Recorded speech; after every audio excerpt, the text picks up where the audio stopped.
J'ouvre donc la séance du 20 mai et je vous donne les procurations. C'est la semaine où beaucoup de gens sont partis en vacances. Donc Madame Mitterrand à Monsieur Villard, Monsieur Dumont à Monsieur Fournier, Madame Wagner à Madame Mühlmann, Madame Lise Balzer, Angélique Molina, pardon, à Madame Craouche, Madame Pinero à Monsieur Nabil, Madame Betsy à Madame McCain, Monsieur Maria qui est en rendez-vous médical à Monsieur Pelletier, et Madame Balzer à Monsieur Rupert, Madame Darocha qui travaille cet après-midi à Monsieur Risser. Et encore une, Madame Automiro à Madame Kéon. Voilà.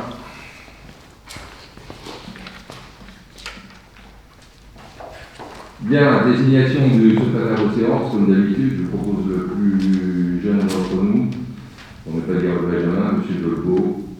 Si vous en êtes d'accord, il est désigné à l'unanimité, je vous en remercie. Approbation du procès d'Arval à la réunion du conseil municipal du 25 février 2021. Y a-t-il des remarques, des objections?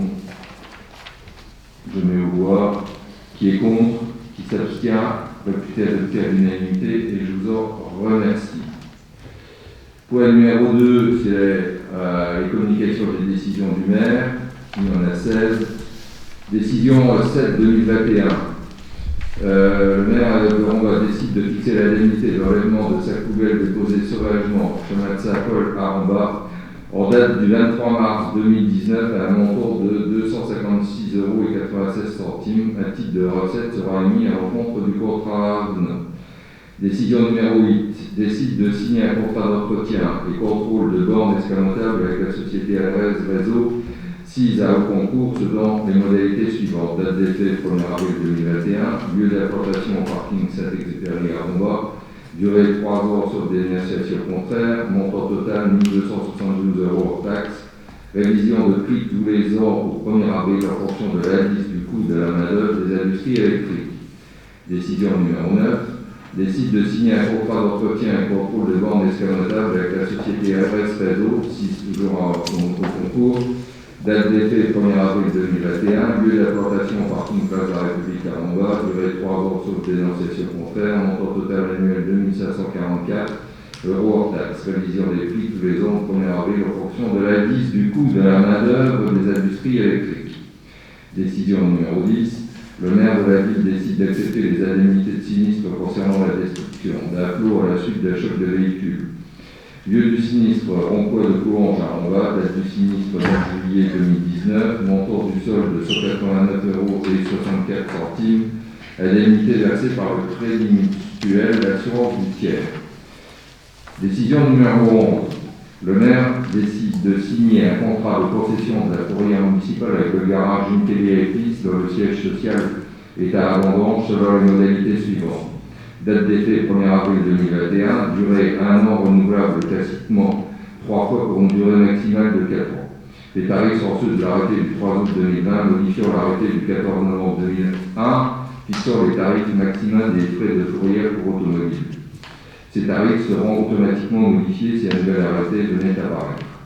Décision numéro 12. Le maire décide de signer l'amende numéro 3 au bail commercial signé avec la SAS de la ferme à l'assiette relatif à la location d'un local situé de rue Alexandrine à Ronva dans les conditions suivantes. L'ajout d'une superficie totale de 174 mètres carrés correspondant à 10 salles du deuxième étage, l'augmentation du loyer mensuel 1 951 € à compter du 1er juin 2021, l'augmentation de la provision des charges mensuelles 350 € à compter du 1er juin 2021.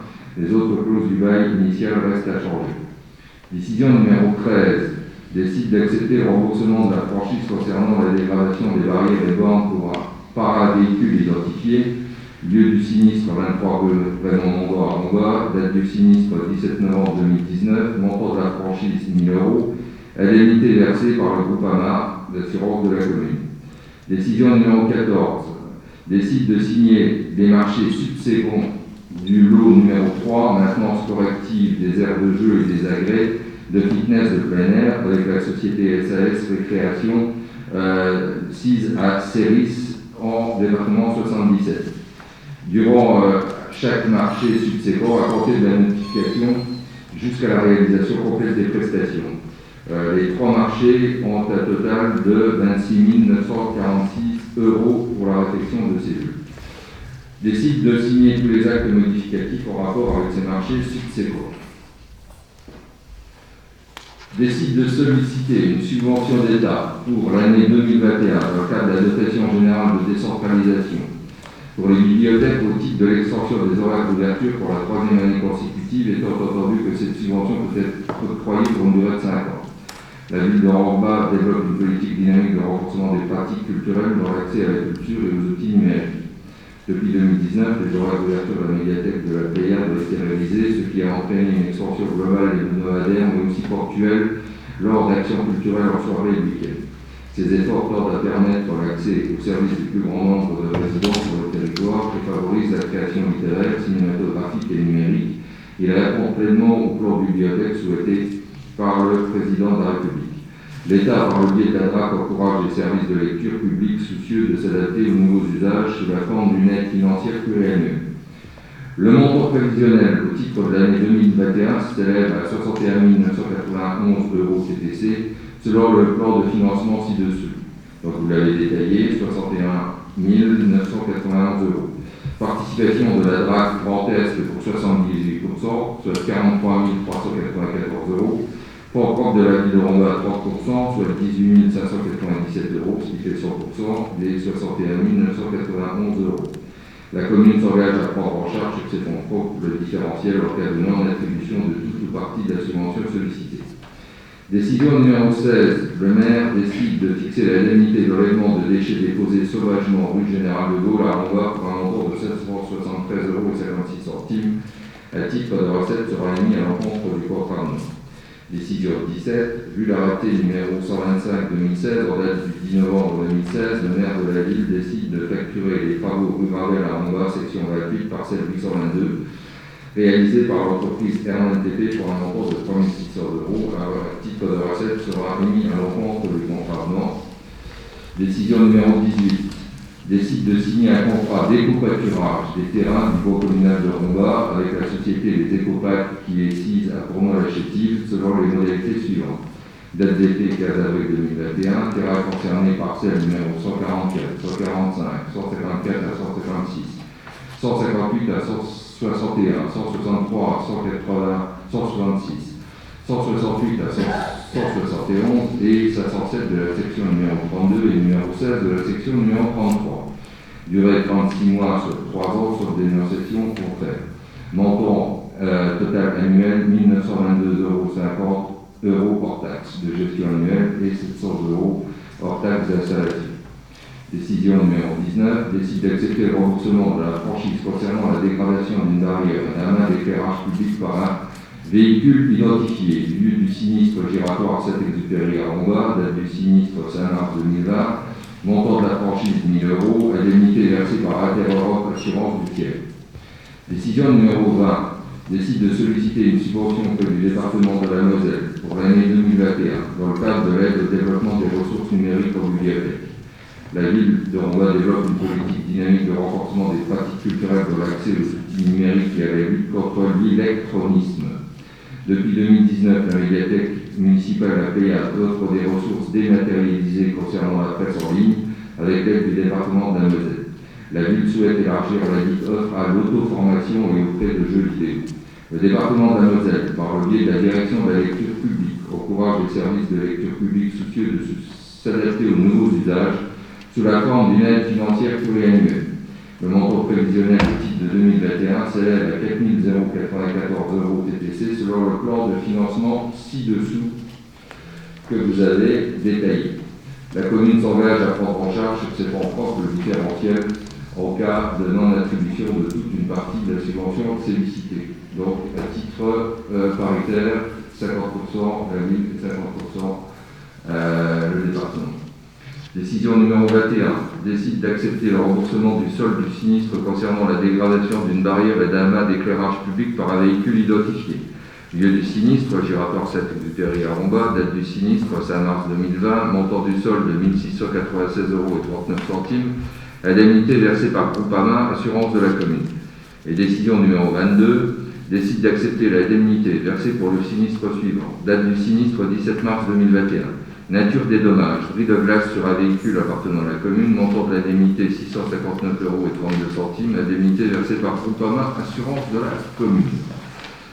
Voilà, c'en est fini des décisions et elles vous ont été transmises. Ils n'appellent pas de vote. On passe au point 3, administration générale. Transfert de la compétence d'organisation des mobilités à la communauté de communes du pays Orne-Moselle, donc la CCPOM. La loi du 24 décembre 2019 d'organisation des modalités, dite LOM, invite les communautés de communes à se prononcer avant le 31 mars 2021 sur le transfert de la compétence d'organisation de la mobilité dans les conditions de l'article L. 5211-17 du Code général des collectivités territoriales. Il est rappelé qu'une communauté de communes qui décide de devenir une autorité organisatrice de la mobilité est compétente pour l'organisation de tous les services énumérés à l'article L. 1231-1-1 du Code des transports sur son territoire intercommunal appelé ressort territorial. La prise de compétence s'effectuant en bloc et n'étant pas sécable. En revanche, une communauté de communes, AOM, est libre de choisir les services qu'elle souhaite mettre en place. Autrement dit, elle n'est pas tenue d'organiser tous les services énumérés par l'article L. 1231-1-1 du Code des transports. Il convient de préciser qu'elle ne peut instaurer un versement mobilité qu'à la condition d'organiser un service de transport régulier hors transport scolaire.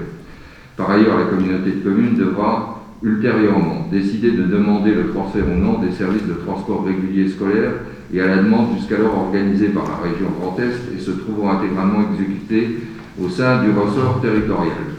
La prise de compétence mobilité applique l'obligation pour la communauté de communes, dès lors qu'elle devient effectivement AOM, c'est-à-dire le cas échéant à l'issue de la procédure de transfert, de créer un comité des partenaires sans condition de délai. Lors de sa réunion du 9 mars 2021, le conseil communautaire de la communauté de communes du pays Orne-Moselle s'est prononcé donc à l'unanimité en faveur du transfert à la communauté de communes et a autorisé le président à signer toutes les mesures nécessaires en vue de l'exécution de la présente délibération. Donc maintenant, il faut que ces délibérations soient approuvées par les différents conseils municipaux pour qu'elles recueillent 3/4 des avis. Donc d'émettre un avis favorable ou défavorable au transfert de la CCPOM de la compétence mobilité prévue aux articles L. 12331-1 et 1131-1-1 du Code des transports et de l'ajout de la compétence au sein des statuts de celle-ci au titre des compétences facultatives en ces termes: organisation de la mobilité au sens du titre 3 du livre 2 de la première partie du Code des transports sous réserve de l'article L. 3421-2 du même Code. Donc toute cette littérature juridique pour dire tout simplement que si la communauté de communes n'avait pas pris au 31 mars de cette année la compétence mobilité, elle était ipso facto transférée à la région Grand Est. Et donc on n'aurait pas maîtrisé notre mobilité. Mais vous avez vu que la communauté de communes, par une décision de ce conseil communautaire le 9 mars, a pris à l'unanimité cette compétence. Et maintenant, il reste à la mettre en place et surtout à trouver des connexions avec les communautés de Rive-de-Moselle et de Metz Métropole sur le plateau. Donc c'est le travail qui est assigné à M. Metellic, vice-président, de faire et de participer à ces réunions tripartites avec les trois communautés et communautés d'agglo pour trouver effectivement des solutions aux problèmes des interconnexions. La communauté de communes, tous les délégués se sont réjouis de prendre cette compétence. Mais je leur ai dit que bien sûr, il y aurait un versement transport parce que c'est adéquat dans la mesure où on prend la compétence, il faut la financer, ce qui est évident. Et les autres communautés ont déjà décidé le montant du niveau transport sur les entreprises, parce que c'est les entreprises qui financent, bien sûr, et pas les usagers.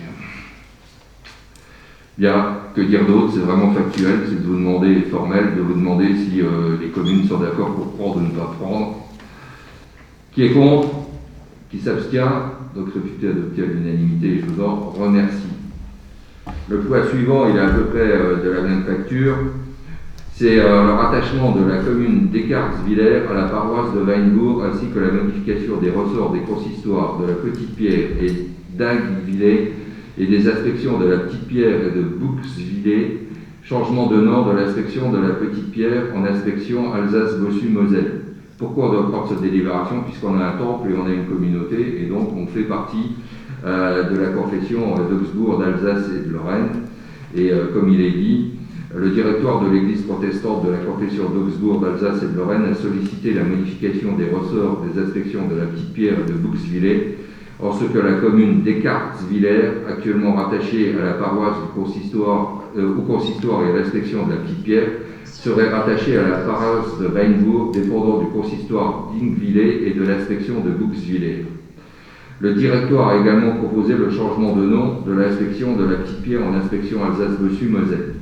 Les deux inspections, les assemblées consistoriales concernées ainsi que les conseils presbytéraux concernés ont donné leur accord à ces modifications. La paroisse prendra désormais le nom de paroisse de Weinbourg, Eckartswiller-Schwarzbach. En application de l'article L. 2541-14 du Code général des collectivités territoriales, l'avis du conseil municipal de toutes les communes appartenant à ces circonscriptions cultuelles doit être recueilli. Le conseil municipal est donc invité à se prononcer sur ce changement de circonscription affectant l'église protestante de la confession d'Augsbourg, d'Alsace et de Lorraine.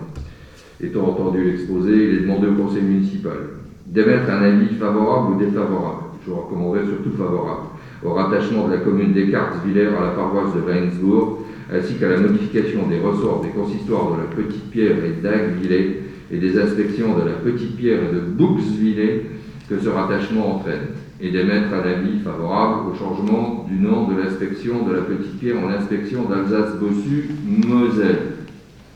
La question c'est qui est contre? Personne. L'avis favorable. Qui s'abstient? Personne. Donc réputé adopté à l'unanimité. Même si c'est du formalisme, hein, on est obligé de le passer. Je veux dire, on fait partie de la confession d'Augsbourg parce que nous avons un temple. Donc je vous remercie et le consistoire vous remercie également. Le point 6, c'est convention relative à la gestion d'un îlot de sénescence en forêt communale de Romba. Monsieur Marella est pas là, je vais les rapporter.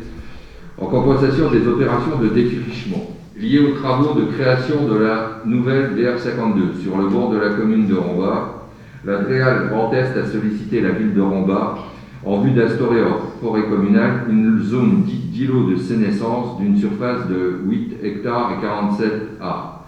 L'objectif de cette mesure est de compenser l'atteinte au milieu naturel par la mise en place dans un périmètre proche de dispositifs d'intérêt écologique. Un îlot de sénescence est une zone forestière dans laquelle l'homme renonce à adopter une gestion du milieu basée sur l'exploitation des ressources, où la nature est laissée à une évolution spontanée jusqu'à la chute naturelle des arbres. Cette non-gestion permet de favoriser la biodiversité forestière et l'installation d'espèces et d'habitats spécifiques à ce milieu. La création de cet îlot devra s'accompagner de mesures de sécurisation et de mesures d'information du public. À ce titre, la DREAL propose à la commune une convention d'une durée de 30 ans devant préciser les modalités de gestion future de cette zone et précisant la compensation financière qui sera allouée à la commune.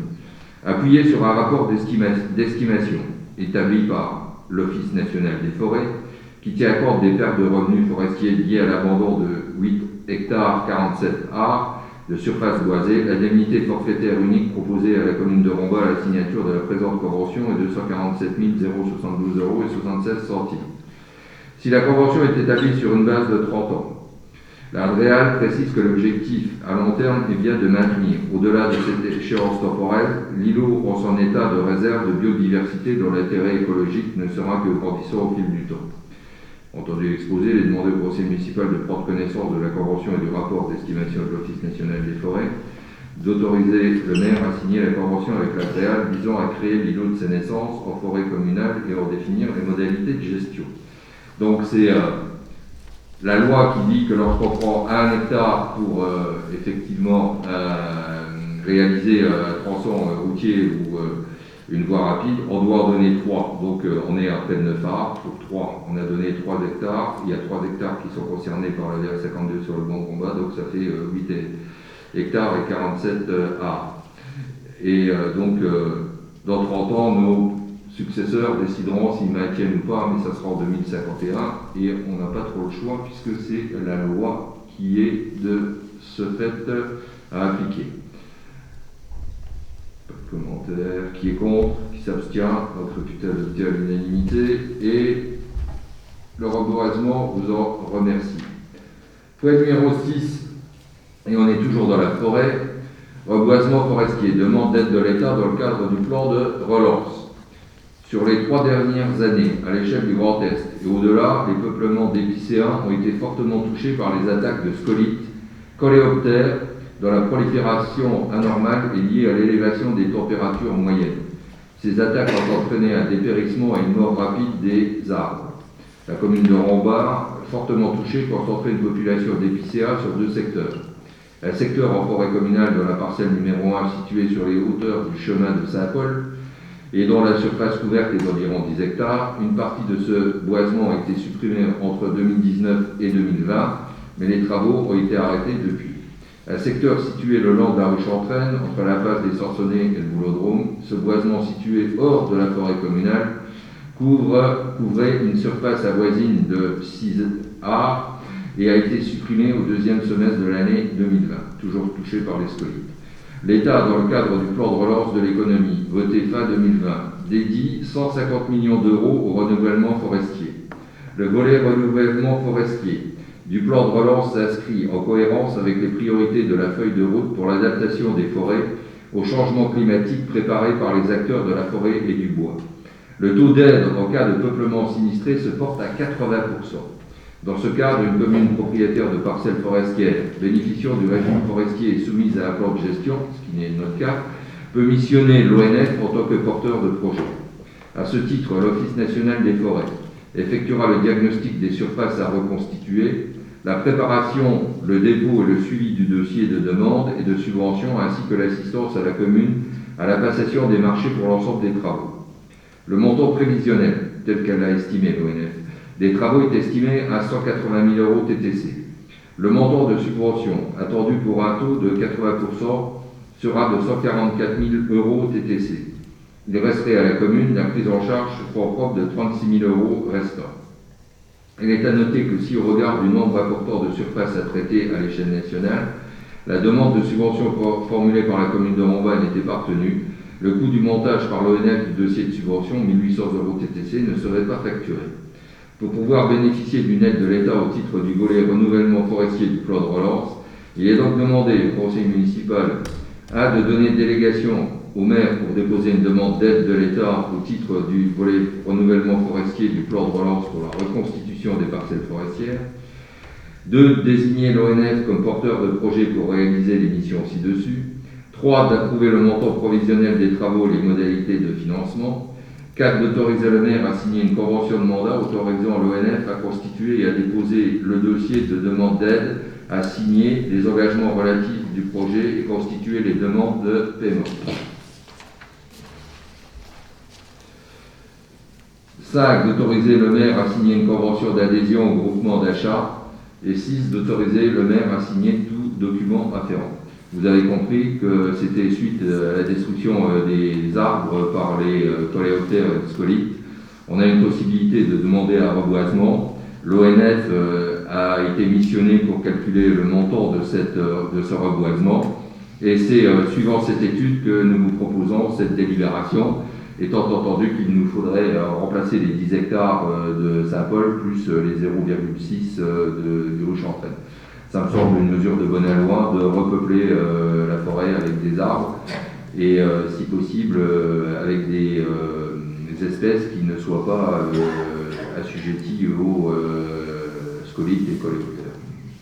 Et ça c'est missionné avec l'ONF, c'est eux qui feront les espèces adéquates à planter. Je pense qu'on ne peut pas être contre, je le dis comme je le pense. Donc je le mets aux voix. Qui est contre cette résolution, cette délibération? Personne. Qui s'abstient? Personne. Réputé adopté à l'unanimité. Je vous en remercie et nos générations futures nous remercierons peut-être plus tard.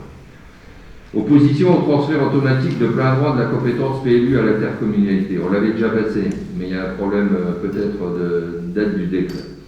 Le 17 décembre 2020, le Conseil municipal, conformément aux dispositions prévues par la loi ALUR, a voté à l'unanimité l'opposition au transfert de compétences en matière de PLU au profit de la communauté de communes du Pays en Moselle.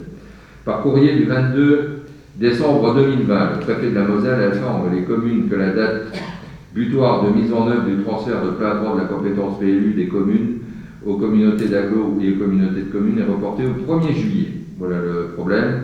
À ce titre, en application des nouvelles dispositions de l'article 136 de la loi ALUR, les communes membres d'un SPCI à fiscalité propre disposant encore de la compétence PLU pourront, dans les 3 mois précédant le 1er juillet, soit sur la période 1er avril 30 juin, s'opposer au transfert automatique. C'est la résolution qui est ici remise sur la table. Si la commune de Ronga a déjà manifesté son opposition au transfert automatique de la compétence en décembre 2020, il est recommandé au regard de ce report de la date de délibérer à nouveau afin d'assurer la sécurité juridique du dispositif et la clarté de la position de la commune. Vu l'exposé entendu, il est demandé au conseil municipal de s'opposer de nouveau au transfert de la compétence en matière de PLU au profit de la CCPEN entre le 1er avril et le 30 juin. Donc c'est une reprise de ce qui a été, et la majorité, pour pas dire quasiment la totalité des communes, s'est opposée à ce transfert. Je réitère, qui est contre, qui s'abstient, donc c'est adopté à l'unanimité. Le point suivant, c'est un avenant à la convention avec l'établissement public foncier du Grand Est et l'OJS pour la construction d'un immeuble collectif comportant 10 logements au 36 rue de Villers à Ronga. Vu la délibération du conseil municipal numéro 11 du 17 septembre 2020, vu la convention avec l'EPF et l'OJS du 27 octobre 2020, vu le décret du 19 octobre étendant le territoire d'intervention de l'EPF Lorraine qui est renommé EPF Grand Est, considérant que le conseil d'administration de l'EPF Grand Est en date du 10 mars 2021 a approuvé l'attribution de la minoration foncière provenant des fonds SRU, Solidarité et Rénovation Urbaine, les articles 7.1 et 8 de la Convention sont modifiés comme suit. Le prix de cession est diminué du montant de la minoration foncière qui s'élève à 2 000 € par logement maximum, soit un montant de 20 000 € pour 10 000 logements. Cette minoration est financée par une participation du fonds SRU. La minoration foncière est attribuée à l'OJS et n'est pas transférable. 8. Le montant de la rétrocession à l'OJS est diminué du montant correspondant à la minoration SRU attribué au comité technique d'utilisation des fonds SRU du 5 novembre 2020 et validé par le conseil d'administration de l'EPF Grand Est du 10 mars 2021. Donc l'EPF Grand Est prévoit le budget suivant: acquisition 80 000 €, frais notariés 5 000 €, frais de gestion 7 000 €, ce qui fait un total de 92 000 €. Et le prix de cession se fera à 72 000 €, 2 000 € par logement, ce qui fait 20 000 €. Donc 92 000 moins 20 000, ça fait 72 000. Et donc la minoration qui est au-dessous est à 20 000. Les autres dispositions de la Convention demeurent à changer. Il est proposé au conseil municipal d'autoriser le maire à signer l'avenant à la Convention avec l'établissement public foncier du Grand Est et l'OJS pour la construction d'un immeuble collectif comportant 10 logements au 36 rue de Villers à Ronga. Et je précise que ce n'est pas nous qui vendons le terrain, c'est la JSO qui vend le terrain. Ce n'est pas la ville, c'est la JSO qui touchera ses 80 000, mais le PF donnera 20 000 à l'OJS au titre de la minoration urbaine. Bien, on l'a déjà passé, mais ces 20 000 n'y étaient pas, puisque ça a été voté qu'au mois de mars. Qui est contre? Qui s'abstient? Donc c'est adopté à l'unanimité, je vous en remercie. Point numéro 9, dotation de la solidarité urbaine et cohésion sociale 2020, la DSU. Donc vu la loi, vu l'article, considérant l'obligation de dresser un bilan annuel de l'utilisation de la DSU, la dotation de solidarité urbaine et cohésion sociale est l'une des composantes de la dotation globale de fonctionnement, la DGF, versée annuellement par l'État aux communes en fonction de leurs ressources. Il s'agit d'une dotation globale et libre d'emploi dont la vocation est d'aider les communes à financer les actions menées en matière de développement social urbain. Donc le conseil municipal est informé que cette dotation a notamment été attribuée à toutes les actions suivantes, il y en a une dizaine. Donc il est proposé au conseil municipal de prendre acte du libre emploi de la dotation de solidarité urbaine au titre de l'exercice 2020. C'est de vous dire où a été affectée ces sommes, ça fait partie du paquet concernant la dotation de solidarité urbaine et de cohésion sociale. Vous me donnez acte de vous avoir transmis ce document. Bien, je vous en remercie. Après, on est au point 11. Non, 10, pardon, point 10. Convention de maîtrise d'ouvrage déléguée avec la régie d'exploitation du réseau de chaleur pour les travaux de voirie.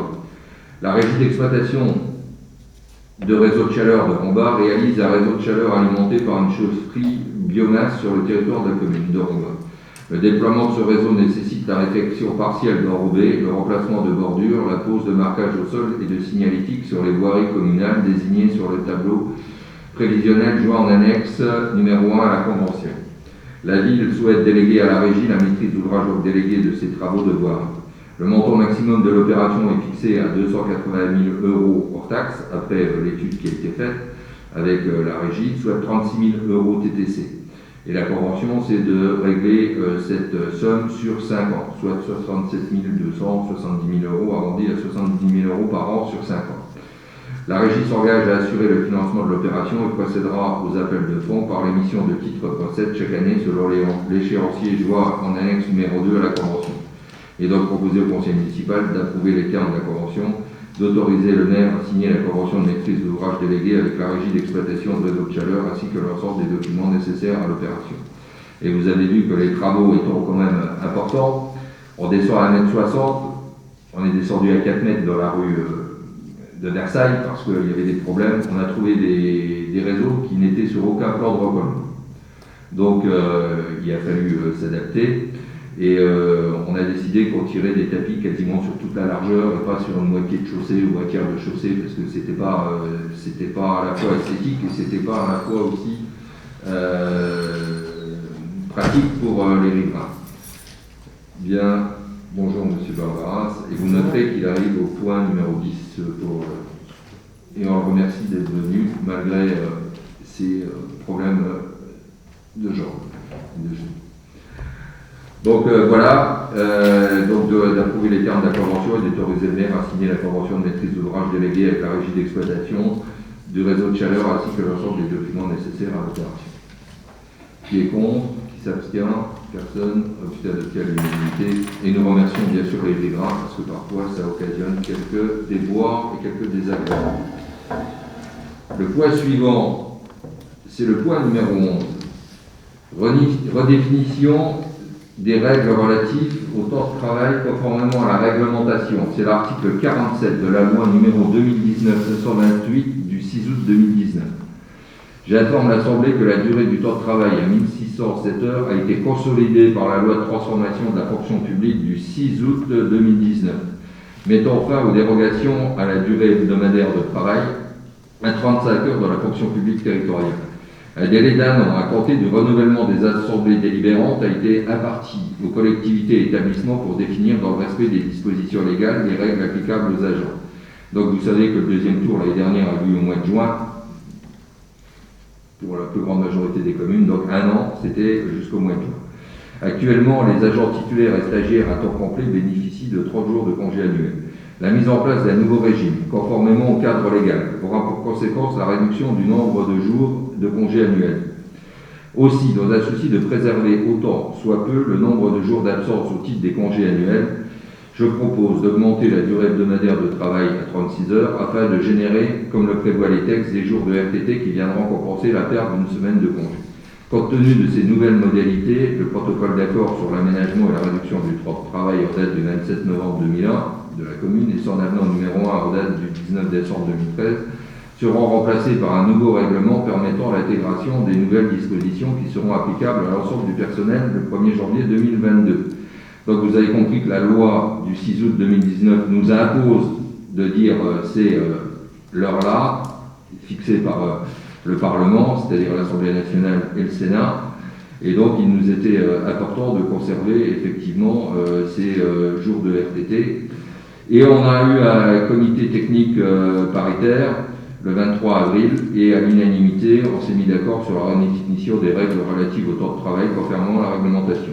Donc tout le monde est d'accord pour passer à 36 heures, de garder les 5 jours de RTT et nous faisons cet ajustement de l'heure supplémentaire par chaque service, c'est-à-dire tous les services sont consultés et émettent des propositions et tous les services ont donné leur rapport et on a encore un dernier service à voir, c'est la cité administrative, les administratifs, mais tous les autres ont été vus. que ce soit les ATSEM, que ce soit le service espace vert, le service atelier. Donc on a tous trouvé effectivement des modalités pour cette heure supplémentaire et ça permet de conserver les jours qui sont maintenant comptabilisés comme RTT. Donc, considérant la proposition de règlement relatif à la durée et à l'aménagement du temps de travail au sein des services de la commune joint en annexe, vu aussi l'avis du comité technique lors de sa séance en date du 23 avril 2021, sur la redéfinition des règles relatives au temps de travail conformément à la réglementation, donc la loi du 6 août 2019, les deux collèges et représentants des élus du personnel adoptent à l'unanimité la proposition de règlement qui intègre les nouvelles dispositions émises par la loi de transformation de la fonction publique du 6 août 2019 qui seront applicables à l'ensemble du personnel le 1er janvier 2022. Il est demandé au conseil municipal 1. D'adopter le nouveau régime du temps de travail tel que présenté, d'autoriser la poursuite des négociations relatives aux horaires de travail des différents services qui feront l'objet d'une information ultérieure. 3. D'autoriser M. le maire à prendre toutes les dispositions, à signer tout acte et documents rendus nécessaires pour l'exécution de la présente délibération. D'abroger les précédentes délibérations relatives à la durée et à l'organisation du temps de travail des agents municipaux. De dire que les modalités définies dans la présente délibération et dans le règlement du temps de travail et des congés prendront effet au 1er janvier 2019. Moi, je me réjouis qu'on ait pu aboutir à un accord avec les représentants du personnel, et ce, à l'unanimité des représentants du personnel. Et toutes les communes auront à mettre en place ce règlement à compter, et normalement d'ici le mois de juin 2021. Je ne suis pas sûr qu'elles respecteront le délai qui a été imparti, parce que les négociations peuvent être parfois un peu compliquées. Mais toujours est-il qu'on a trouvé cet accord unanime, et moi je vous le soumets. Je pense que c'est rare d'avoir cet accord unanime de tous les représentants du personnel. Rien à rajouter, croyez-moi, c'est pas simple, et ça ne va pas être simple dans les autres communes. Qui est contre? Qui s'abstient? Donc réputé adopté à l'unanimité, et je vous en remercie, les représentants du personnel aussi. Et tous les autres textes qui en découlent, mise en place du temps partiel et fixation des modalités d'application. Alors là, c'est l'application de la loi, les modalités, les catégories d'agents bénéficiaires, les quotités de temps partiel qui vont de 50 à 90%, l'organisation du travail, le temps partiel sur autorisation, le temps partiel de droit pour les fonctionnaires, les agents contractuels de droit public. Donc la durée de l'autorisation, la demande de l'agent, la modification de la période, donc, et bien sûr avec le nombre de jours de RTT des agents à temps partiel sera calculé au prorata du service à temps complet, ce qui est tout à fait logique. Et vu les lois, il est demandé, donc considérant l'avis du comité technique qui a été favorable en date du 23 avril 2021, il est donc demandé au conseil municipal d'adopter les modalités d'organisation du travail à temps partiel proposées par le maire qui prendra effet immédiatement, c'est-à-dire le 1er de juin. Donc ça découle de toutes les lois qui sont en train de tomber à l'heure actuelle. Bien, qui peut être contre? Personne, c'est la loi. Qui s'abstient, donc réputé adopté à l'unanimité, et je vous en remercie, le personnel aussi. 13. Instauration des indemnités horaires pour travaux supplémentaires. J'expose que les agents de la commune doivent être amenés à effectuer des heures supplémentaires, parfois au-delà de la durée hebdomadaire du travail. Je propose à l'Assemblée de compenser les heures supplémentaires et complémentaires réalisées soit par l'attribution d'un repos compensateur, soit par le versement de l'indemnité horaire pour travaux supplémentaires. L'agent pourra choisir entre le repos compensateur, dont les modalités seront définies selon les nécessités de service, et l'indemnisation. Les bénéficiaires sont déterminés par référence au corps de fonctionnaires de l'État. Seuls les fonctionnaires de catégorie B et de catégorie C peuvent en bénéficier. Cependant, le maire propose d'étendre la compensation des heures supplémentaires et complémentaires réalisées aux agents contractuels dans les mêmes droits et conditions que les fonctionnaires, ce qui n'était pas le cas jusqu'à présent. Donc c'est un plus qu'on fait à l'heure actuelle, parce que toutes les communes ne le font pas. Donc le tableau récapitule les emplois concernés. On a mis tous les emplois qui sont concernés: filières administratives, techniques, culturelles, sportives, médico-sociales, police municipale, animation. Et donc, après, il y a les conditions: agent à temps complet, agent à temps partiel sur autorisation de droit, agent à temps complet, versement de la prime, qui aura lieu par périodicité mensuelle. On s'est mis d'accord sur ce point-là. Règle de cumul. Et donc, vous avez tous les considérants par la loi et l'avis favorable émis à l'unanimité par le comité technique lors de sa séance du 23 avril 2021. Il est donc demandé au conseil municipal 1. De décider de compenser les heures supplémentaires et complémentaires réalisées, soit par l'attribution d'un repos compensateur, soit par le versement de l'indemnité horaire pour travail supplémentaire. L'agent pourra choisir entre le repos compensateur dont les modalités seront définies selon la nécessité de service et l'indemnisation. De désigner comme bénéficiaires de l'indemnité les fonctionnaires territoriaux titulaires ou stagiaires employés à titre à temps complet, temps non complet et temps partiel, appartenant aux catégories C ou B, ainsi que les agents contractuels à temps complet ou non complet et temps partiel de même niveau conformément au tableau récapitulatif des emplois concernés ci-dessus. 3. De déclarer l'attribution de cette indemnité dans le cadre de la réalisation effective de travaux supplémentaires subordonnés à la mise en place de moyens de contrôle, de limiter le contingent mensuel mais d'autoriser à titre exceptionnel les dérogations selon les dispositions ci-dessus. 5. De fixer les conditions d'indemnisation comme précisé ci-dessus. 6. De dire que le paiement des indemnités fixées par la présente délibération sera effectué sur une périodicité mensuelle. 7. De préciser que ces indemnités pourront se cumuler avec le RIC7, l'IAT, la concession de logement par nécessité absolue de service, la convention d'occupation précaire avec l'astreinte et les IATS. 8. De prévoir que les indemnités susvisées seront l'objet d'un ajustement automatique lorsque les montants ou les taux ou les corps de référence seront revalorisés ou modifiés par un texte réglementaire. Les crédits correspondants seront prévus et sont prévus inscrits au budget. Donc ça se découle toujours de la loi du 6 août, on est obligé où on peut ne pas le faire pour les contractuels. Et je vous propose de le faire. Qui est contre, qui s'abstient, réputé adopté à l'unanimité, les contractuels compris, vous en remercie. J'avais Oui. une remarque à faire. Pardon? J'avais une remarque à faire. Oui, allez-y. Bon, c'est très bien le travail qui a été fait, mais il y a deux grands volets qui n'ont pas été abordés et je trouve ça dommage. C'est la notion de compteur épargne-temps. Là, on aurait pu l'aborder aujourd'hui. Un micro, s'il vous plaît, ça serait mieux.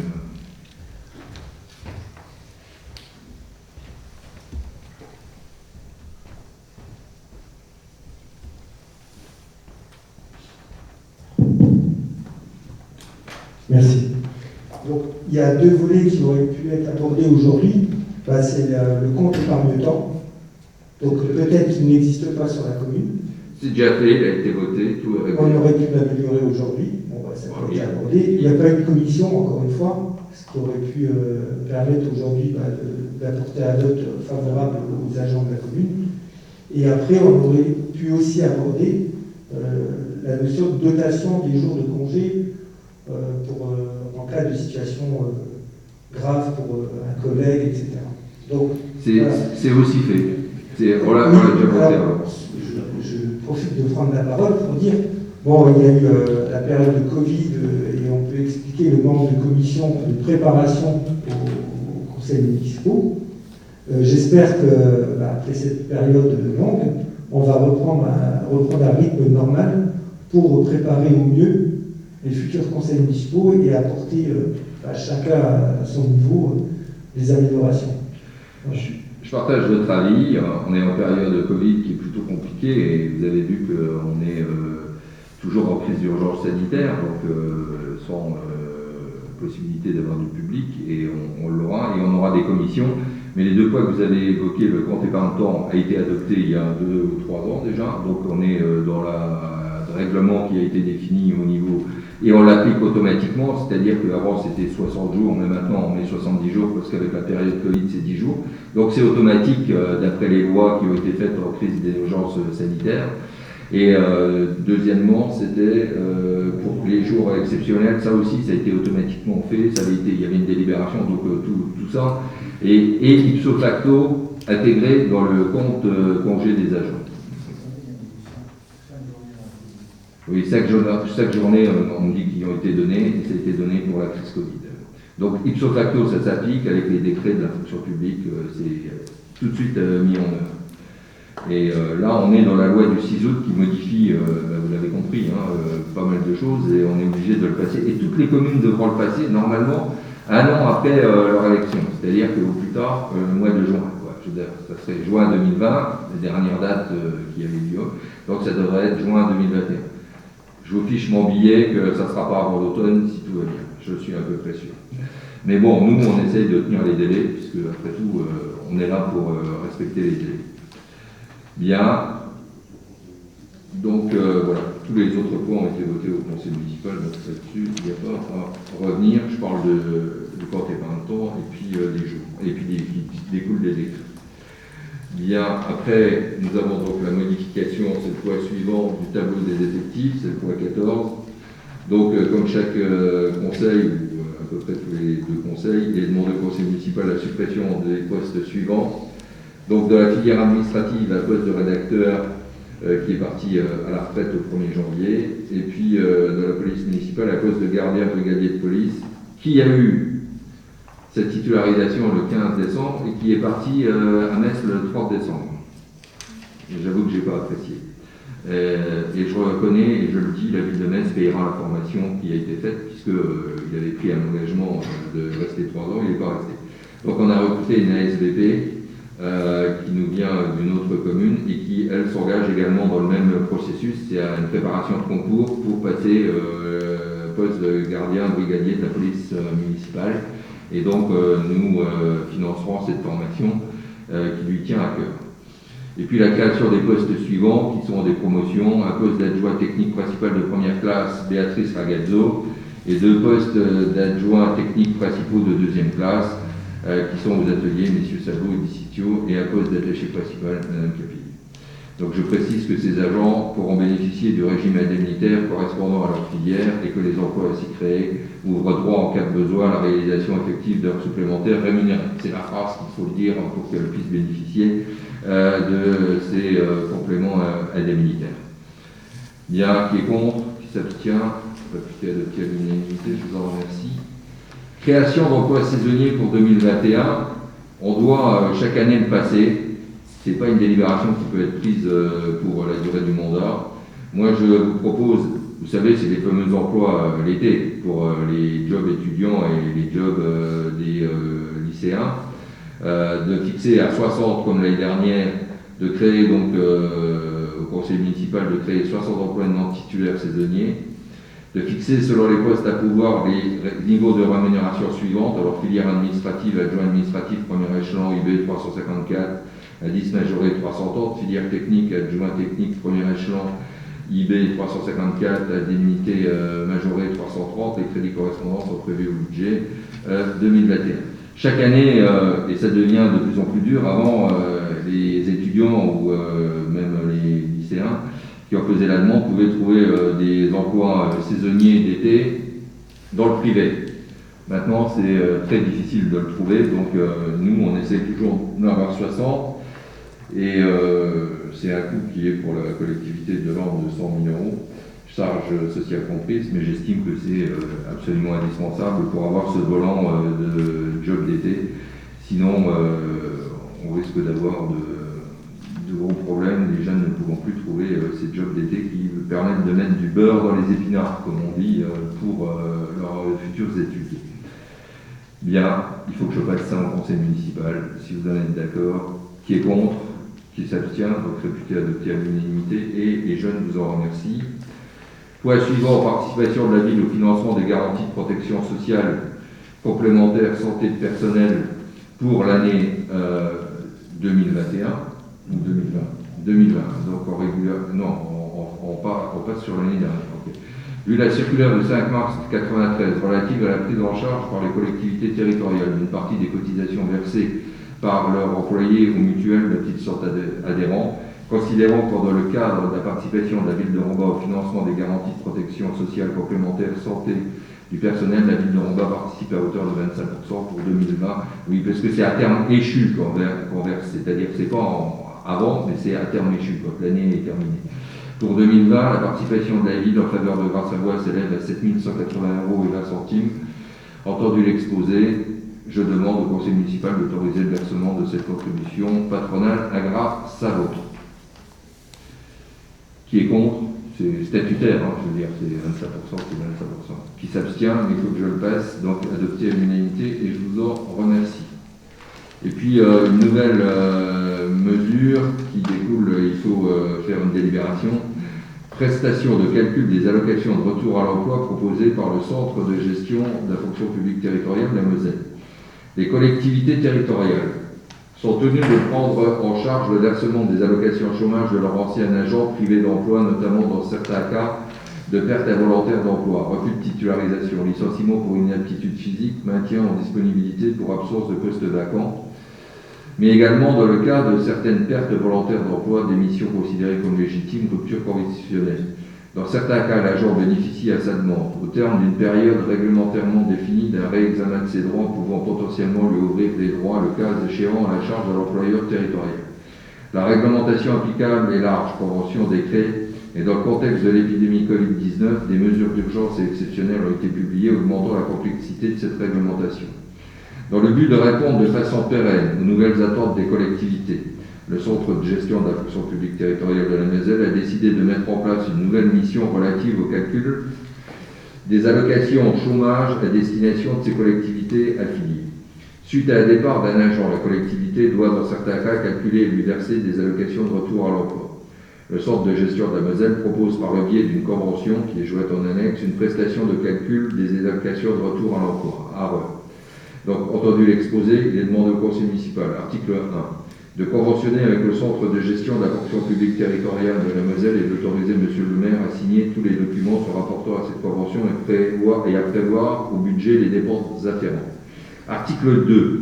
Les dispositions de la présente délibération prendront effet avec transmission au service de l'État et publication et ou notification. Et article 3. Le maire certifie sous sa responsabilité le caractère exécutoire de cet acte qui pourra faire l'objet d'un recours pour excès de pouvoir devant le tribunal administratif de Strasbourg dans un délai de 2 mois à compter de sa transmission au représentant de l'État et de sa publication. Jusqu'à présent, les communes calculaient elles-mêmes avec Pôle emploi cette indemnité et pour éviter toute ambiguïté, parce que quand vous calculez, vous êtes juge et arbitre, le Centre de gestion de la Moselle a décidé de reprendre cette compétence en main pour le calcul et toutes les communes sont plutôt sur cette ligne, comme ça il n'y aura aucune ambiguïté et pour la ville de Rombard en 5 ans on a eu 2 cas, donc c'est très peu de cas mais au moins ça sera fait sans ambiguïté par l'organisme extérieur, le Centre de gestion de la fonction publique territoriale de la Moselle et c'est une nouvelle disposition qu'ils peuvent nous fournir aux collectivités. Je vous invite à la voter pour qu'il n'y ait pas d'ambiguïté par la suite sur le calcul des modalités éventuelles. Qui est contre? Qui s'abstient? Donc le but est adopté à l'unanimité. Je vous en remercie. Point suivant, 18, subvention en faveur des associations. José Rupert. Bonsoir. Bonsoir. Donc il vous est demandé de vous prononcer favorablement, j'espère, sur l'attribution des subventions aux associations dont la plupart ont déjà reçu une avance. Je vais vous faire grâce de la lecture de toute la liste. Sachez que le montant global, dans le solde à payer, se monte à 39 350 €.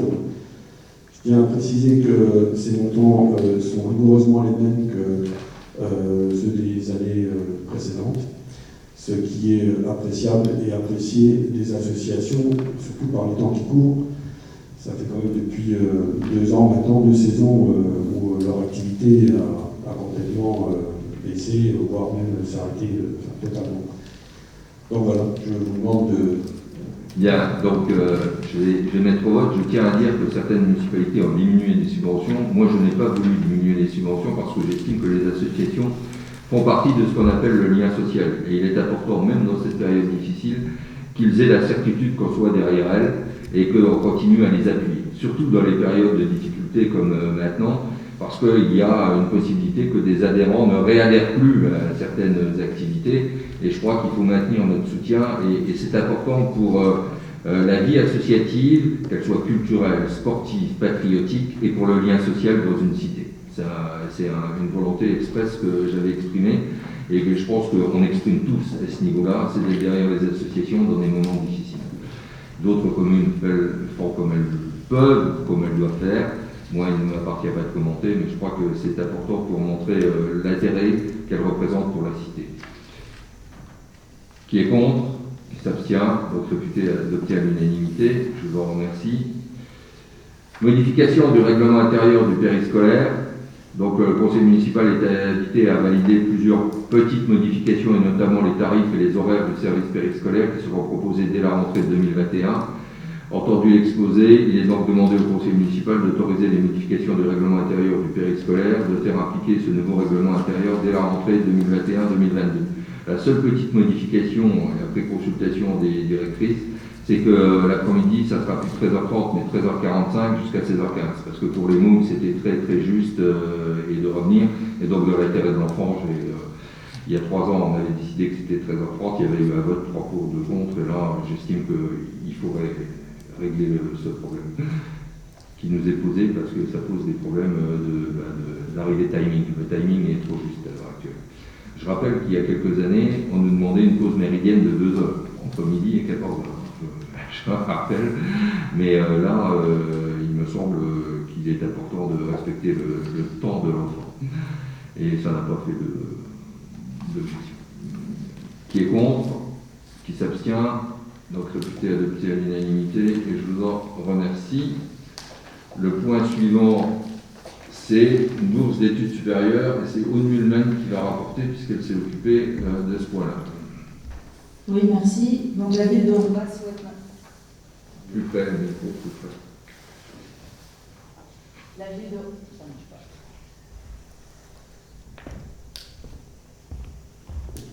Ça y est, c'est bon, je crois. La ville de Roubaix souhaite donc maintenir son aide en direction des jeunes roubaisiens qui poursuivent leurs études supérieures par l'attribution d'une bourse municipale pour participer au financement de leurs études. Cette bourse étant facultative, non obligatoire pour la collectivité, elle ne concernera que les étudiants scolarisés dans les établissements publics d'enseignement supérieur ou dans des établissements privés d'enseignement supérieur habilités à recevoir des bourses nationaux. Pour pouvoir bénéficier de cette aide financière d'un montant de 400 €, l'ensemble des critères suivants devra être réuni. Donc que l'étudiant et ses parents résident à Roubaix au minimum depuis le 1er janvier de l'année universitaire en cours. Le critère numéro 2, que l'étudiant demandeur soit inscrit dans un établissement d'enseignement post-bac. Que l'étudiant ne suive pas d'études en alternance, avec une attestation sur l'honneur à remplir. Et le critère numéro 4, le dossier de l'étudiant sera examiné seulement si l'échelon de la notification du CROUS est supérieur ou égal à 2. Cette aide sera attribuée sur une période de 3 années, à condition que celle-ci soit consécutive. Une extension de 2 ans sera possible dans le cadre de l'obtention d'un diplôme à l'issue de cette première période. La date limite de dépôt des dossiers est fixée au 15 novembre de l'année en cours. Il est donc demandé d'adopter le principe d'allocation de bourse supérieure pour les étudiants éligibles et d'en fixer le montant à 400 €. Bien, pourquoi cette délite? Puisqu'on a pris référence sur le CROUS, qui est l'organisme national de l'enseignement supérieur, qui a des critères, et on prend les mêmes critères, comme ça c'est régulé et légitimé dans sa forme sur les critères nationaux du CROUS. Qui est contre, qui s'abstient, donc réputé adopté à l'unanimité. Et puis il y a la convention avec l'atelier musique et danse, et c'est Mme Traouche qui va rapporter. Oui, merci. Bonsoir à toutes et à tous. Alors, concernant l'atelier musique et danse, je voudrais vous donner quelques mots, quelques chiffres. Actuellement, nous sommes à 88 licenciés pour la partie musique, 95 pour la partie danse, ce qui nous fait un total de 183. C'est sensiblement le même chiffre que l'année dernière. C'est un gros effort puisque, entre-temps, la pandémie est passée. On a perdu quelques licenciés, mais c'est un chiffre très honorable. Je voudrais saisir l'occasion pour remercier et saluer les efforts considérables et remarquables des 2 coordinateurs que sont Fabienne Fabin pour la partie danse et Mathieu Bonadio pour la partie musique. Ils ont concouru et participé à un gros effort avec les professeurs pour continuer à proposer des activités malgré la pandémie, malgré toutes les contraintes que nous connaissons. Ils ont usé d'idées très novatrices et ils ont continué à travailler avec les enfants pour maintenir le lien, comme le disait le maire. C'est important de maintenir les activités, pour maintenir le lien social avec les enfants. Donc je vous demande de bien vouloir approuver le renouvellement de la convention pour 1 an jusqu'à fin juin de l'année prochaine, avec le même budget qui avait été, rappelez-vous, voté pour 70 000 €. et nous travaillons avec la municipalité pour œuvrer à une convention triennale, comme c'est le cas pour d'autres associations comme l'OMC, comme la Maison de l'Enfance. Merci beaucoup.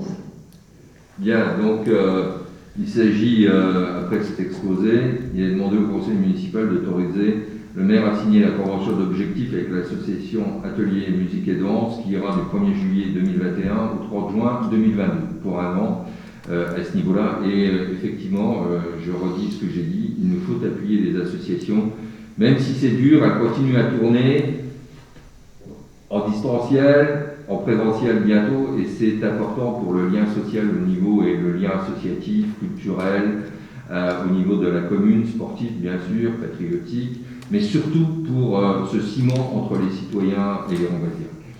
C'est important. Et je vous remercie déjà par avance de voter favorablement cette subvention. Qui est contre, qui s'abstient, réputé adopté à l'unanimité, et je vous en remercie. Au niveau des remerciements, je voudrais vous faire part de ceux des Restos du Cœur, puisque nous avions voté précédemment au mois de février une subvention et ils nous remercient par cette lettre.